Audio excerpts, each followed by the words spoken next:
تاریخ اسلام کا کتنا عبرتناک منظر تھا جب معتصم باللہ ہلاکو خان کے سامنے آہنی بیڑیوں میں جکڑا کھڑا ہوا تھا۔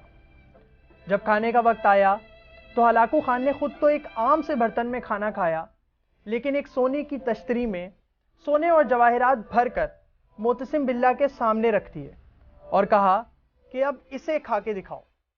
معتصم باللہ بے چارگی کی تصویر بنا کھڑا ہوا تھا۔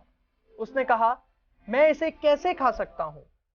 وہ جسے اس کا دین گھوڑے تیار رکھنے اور ہتھیار بنانے کی ترغیب دیتا تھا، خاموش کھڑا رہا۔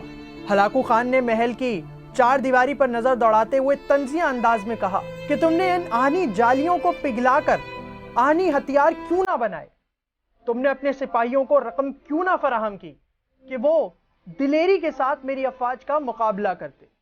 بغداد کا تاجدار بے چارگی کی عملی تصویر بنا کھڑا رہا اور کہا کہ جو اللہ کی مرضی تھی۔ ہلاکو خان نے کڑکدار آواز میں کہا کہ اب جو تمہارے ساتھ ہوگا وہ بھی اللہ کی مرضی سے ہوگا۔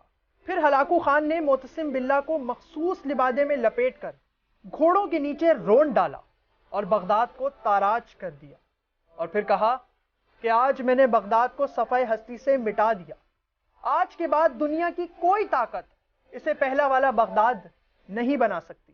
اگر کھنکھناتے ہوئے سکھوں کی جھنکار ہمیں بچا پاتی تو پھر ہلاکو خان کی فوج کبھی بھی معتصم باللہ تک نہ پہنچ پاتی۔ تاریخ صرف فتوحات گنتی ہے، محل، لباس، ہیرے جواہرات اور کھانے نہیں گنتی۔ اندازہ کرو، جب یورپ کے چپے چپے پر تحقیقی مراکز قائم ہو رہے تھے تو یہاں پہ ایک شہنشاہ اپنی دولت کا سہارا لے کر اپنی محبوبہ کی یاد میں ایک محل تعمیر کروا رہا تھا۔ جب انگریزوں، فرانسیسیوں اور پرتگالیوں کے بحری جہاز بر صغیر کے دروازوں پر دستک دے رہے تھے تو ہمارے ارباب و اختیار عیش و عشرت کے سامان میں مشغول تھے۔ تن آسانی، عیش کوشی اور عیش پسندی نے ہمیں کہیں کا نہیں چھوڑا۔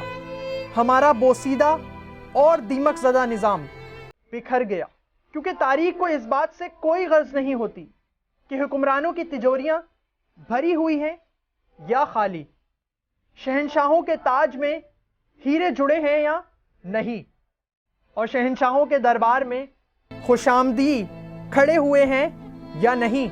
یاد رکھیے، تاریخ کو صرف کامیابیوں سے غرض ہوتی ہے، اور تاریخ کبھی کوئی عذر قبول نہیں کرتی۔